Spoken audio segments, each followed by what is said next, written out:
আসসালামু আলাইকুম ওয়া রাহমাতুল্লাহি ওয়া বারাকাতুহু। আলহামদুলিল্লাহ আলহামদুলিল্লাহ সুম্মা আলহামদুলিল্লাহ। আল্লাহর কাছে লাখ লাখ শুকরিয়া যে আল্লাহ সুবহানাহু ওয়া তাআলা মানুষের সঠিক রোগ ডায়াগনোসিস করার ক্ষমতা দিয়েছে এবং সঠিক চিকিৎসা দেওয়ার মতো যোগ্যতা দান করছেন। এই জন্য আল্লাহ সুবহানাহু ওয়া তাআলার কাছে লাখ কোটি শুকরিয়া আদায় করতেছি আলহামদুলিল্লাহ। তো আমি আজকে পরিচয় করে দিতেছি সেই রুগী, যে রুগীর নাম আছে বিশেষ আম্বিয়া বেগম। ওনার বয়স আছে 60 বছর বয়স। উনি ঢাকা এভার কেয়ার হাসপাতাল পর্যন্ত গেছিল। যে রুগীর প্রেশার 200 নিচে কখনোই নামতো না, 200 নিচে কখনোই কি নামতো না। ইভেন ঢাকা যাওয়ার পরও, বিভিন্ন ডাক্তার দেখানোর পরও, মাদারীপুর ঢাকা বিভিন্ন জায়গায় দেখানোর পরও তার প্রেশার 200 নিচে নামে নাই। তো আমি অনলাইনে ডাক্তারদের ক্লাস নেই, সেই ক্লাস নেওয়ার অবস্থায় রুগীটা আসছিল। তা আমি রুগীর অবস্থা এত খারাপ ছিল যে তার মেয়েরা কয়েকজন ধরে নিয়ে আসছিল। পরে আমি ডাক্তার ভাই বন্ধুদেরকে বললাম যে একটু ওয়েট করেন, আমাদের কাছে খুব খারাপ একটা রুগী আসছে, রুগীটাকে একটু দেখি। ক্লাস অফ করে আমি রুগীটা দেখলাম। আমার ডাক্তার লাইফে আমি এত প্রেশার কখনো পাই নাই। প্রেশার ছিল 260/120। আমি একবার না কয়েকবার ভাবছি, ডান হাত বাম হাত দুই হাতেই ভাবছি। আবার ডাক্তার লাইফে আমি এত প্রেশার পাই নাই। 155 হাইস্ট পেয়েছিলাম বাই 100। এটা হলো পপুলার পেয়েছিলাম ঝালকাঠিতে।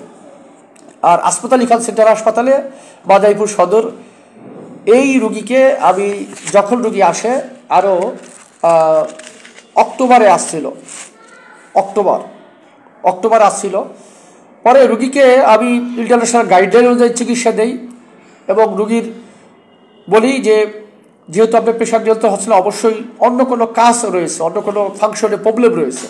আমরা বলি সেকেন্ডারি কজ, ব্রেনে কোনো সমস্যা থাকতে পারে, কিডনিতে কোনো সমস্যা থাকতে পারে। তো সেই ইনভেস্টিগেশন করলাম। ইনভেস্টিগেশন করার পর আমার মনে হলো যে ওনার ব্রেনে প্রবলেম আছে।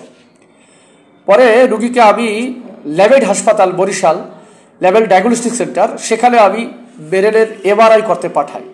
সেই এমআরআইতে ধরা পড়লো যে ওনার ব্রেনের রক্তনালীতে প্রবলেম রয়েছে, যেটা আমরা বলি ইস্কেমিক স্ট্রোক। রক্তনালী সংকুচিত হয়ে গেছে। রক্তনালী সংকুচিত হয়ে যাওয়ার কারণে ওনার এই প্রেশার কেউ স্ট্রোকের চিকিৎসা কেউ দেয় না, যেহেতু কোনো ওনার উইকনেস নাই। স্ট্রোক হলে সাধারণত কী হয়, যে কোনো একটা সাইড দুর্বল হয়ে যায়, সেটা ডান হাত হতে পারে, বাম হাত হতে পারে। ওনার প্রবলেমটা ছিল ওনার কথা বলতে একটু জড়তা ছিল এবং ওনার এই সাইড মনে হচ্ছে যে একটা চাপ দিয়ে ধরে, এইটা ওনার প্রবলেম ছিল। অন্য কোনো উইকনেস ছিল না, ডান হাত বাম হাত বা ডান পা বাম পা প্রবলেম ছিল না। ওই এমআরআইতে ধরা পড়লো ওনার। এর আগে ব্রেনের সিটি স্ক্যান করা হয়েছিল, বা সিটি স্ক্যানও ধরা পড়ে নাই সম্ভবত, যতটুকু আমার মনে আছে। তো রুগীর রিপোর্ট দেখাইতে পারে নাই, যে আগে যত টেস্ট করছি ধরতে পারে নাই। তো আল্লাহর রহমতে আমি এমআরআই করি এবং এমআরআইতে রোগ ধরা পড়ে যে হ্যাঁ ওনার ব্রেনে ইস্কেমিক স্ট্রোক রয়েছে। পরে ওষুধ দেই। আল্লাহর রহমতে 9 দিনের মাথায় ওনার প্রেশার মাত্র 9 দিনে, যেখানে 260/120 ছিল, সেই প্রেশার 9 দিনে 120/70, 120/70 মানে 120/70 হয়ে যায়। তো সেই রুগীটা আবার আসছে। ওনার root case of hypertension, root case of diabetes mellitus ছিল এবং ডিসলিপিডিমিয়া ছিল। এটাও একটা গুরুত্বপূর্ণ, যারা ডাক্তার ভাই বোন আবার এই লাইভটা দেখতেছেন, অনেক সময় আপনারা শুধু প্রেশারের ওষুধ দেন, ডিসলিপিডিমিয়ার চিকিৎসা করেন না। প্রেশারের ওষুধ শুধু কন্ট্রোল হবে না যদি শুধু আপনি এলটিআইভেটিসিম ড্রাগ দেন। ওনার কী কারণে প্রেশার হইল সেটা ইভ্যালুয়েশন করতে হবে। যদি ওনার ডিসলিপিডিমিয়া থাকে, সেই ডিসলিপিডিমিয়ার ইন্টারন্যাশনাল গাইডলাইন অনুযায়ী ওষুধ দিতে হবে। তাই ওনার চর্বি কমলেও প্রেশার নিয়ন্ত্রণ হবে। ওনার যে ব্রেনের প্রবলেম, ব্রেনের ওষুধও দিতে হবে। তো আলহামদুলিল্লাহ আমরা ব্রেনের ওষুধ দিয়েছি। ওনার ডিসলিপিডিমিয়া অনেক বেশি ছিল, ওনার টিজি ছিল 333, যেখানে টিজি থাকে ইন্টারন্যাশনাল গাইডলাইন অনুযায়ী 150 নিচে, সেখানে ডাবলের চাইতেও বেশি হয়ে গেছিল। তো আল্লাহ রহমতে সেই রুগীর নর্মাল হয়ে গেল। তো আবার সেই রুগীটা আসছে, আমরা রুগীটা একটু দেখাই। আসসালামু আলাইকুম মা, ভালো আছেন?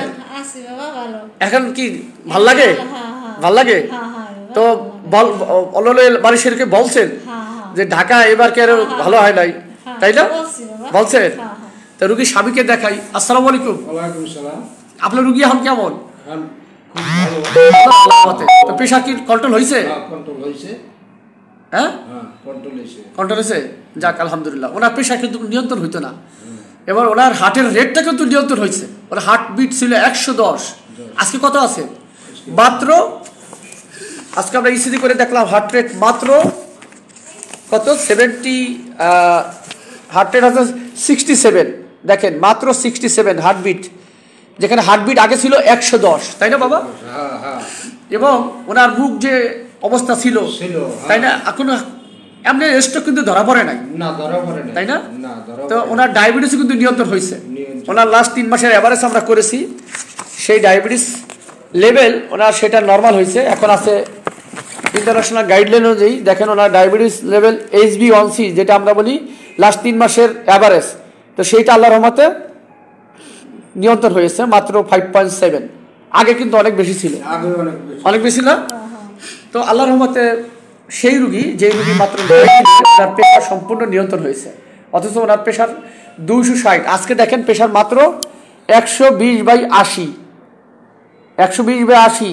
এই রুগী আছে এখন 2 মাস পর, তো আর বাড়ে নাই। আমি বলে দিয়েছিলাম আর বাড়বে না, কারণ ওনার গাইডলাইন অনুযায়ী চিকিৎসা হয়েছে। তো আল্লাহর রহমতে উনি সম্পূর্ণ নিয়ন্ত্রণ আছে। এরকম যারা উচ্চ রক্তচাপে ভুগতেছেন, ইনশাআল্লাহ শুধু আমরা একটা বলি, একটা যেটা রেনাল আর্টারি স্টেনোসিস যদি না হয়, পৃথিবীর যত হাই প্রেশার না থাকুক না কেন, আমি এটা লাইভেই বলতেছি, পৃথিবীর যে কোনো প্রান্তে থাকুক না কেন, যত হাই প্রেশার থাকুক না কেন, সর্বোচ্চ 2 থেকে 3 সপ্তাহের ভিতর আপনাদের প্রেশার সম্পূর্ণ নিয়ন্ত্রণ হবে ইনশাআল্লাহ। আমি এটা লাইভেই বলতেছি এবং ওপেন চ্যালেঞ্জ, যে কোনো রোগী যে কোনো জায়গা থেকে আসবেন, আপনাদের প্রেশার নিয়ন্ত্রণ হবে ইনশাআল্লাহ। শুধুমাত্র যদি রেনাল আর্টারি স্টেনোসিস যদি না থাকে। হ্যাঁ, আমি নিজে রেনাল আর্টারি স্টেনোসিস এরকম রোগী পেয়েছিলাম, এবং সেটা শেরেবাংলা মেডিকেল কলেজ হাসপাতালে সেই রেনাল আর্টারিতে স্ট্যান্ডিং মানে রিং পরা হয়েছিলাম আমি প্রথম। সেটা শেরেবাংলা মেডিকেল কলেজ হাসপাতালে হয়েছিল, আমি এবং আমাদের ডাক্তার সালাউদ্দিন স্যার, আমরা দুজনে সেটা করেছিলাম। আমি তার সাথে অ্যাসিস্ট করেছিলাম। তো আল্লাহর রহমতে সেই রোগীরও প্রেশার নিয়ন্ত্রণ হয়েছে। তো এই যদি রেনাল আর্টারি স্টেনোসিস যদি না হয়, তাহলে যে কোনো পেশেন্টের প্রেশার ইনশাআল্লাহ নিয়ন্ত্রণ হবে। তো আপনারা যারা উচ্চ রক্তচাপ ভুগতেছেন এরকম, তারা চাইলে আমার কাছে আসতে পারেন। ইনশাআল্লাহ 2 থেকে 3 সপ্তাহের ভিতরে আপনাদের প্রেশার অবশ্যই নিয়ন্ত্রণ হবে। তো আমার জন্য দোয়া করবেন, যাতে আল্লাহ সুবহানাহু ওয়া তাআলা মানুষের সঠিক রোগ ডায়াগনোজ করে, সঠিক চিকিৎসা করার যোগ্যতা দান করে, এবং আমার রোগীদেরকে সুস্থ রাখে, আমাকেও সুস্থ রাখে, যাতে আল্লাহ সুবহানাহু ওয়া তাআলা মানুষের সেবা করতে পারি, সেই তৌফিক দান করে। ভালো থাকবেন সকলে। ভালো লাগলে ভিডিওটা শেয়ার করুন। আর যারা আপনাদের আত্মীয় স্বজন আছে, যারা এরকম উচ্চ রক্তচাপে ভুগতেছে, তারা নির্দ্বিধায় আমার কাছে চলে আসতে পারেন। ইনশাআল্লাহ আপনাদের প্রেশার নিয়ন্ত্রণ হবে। ভালো থাকবেন। আল্লাহ হাফিজ। আসসালামু আলাইকুম ওয়া রাহমাতুল্লাহি ওয়া বারাকাতুহু।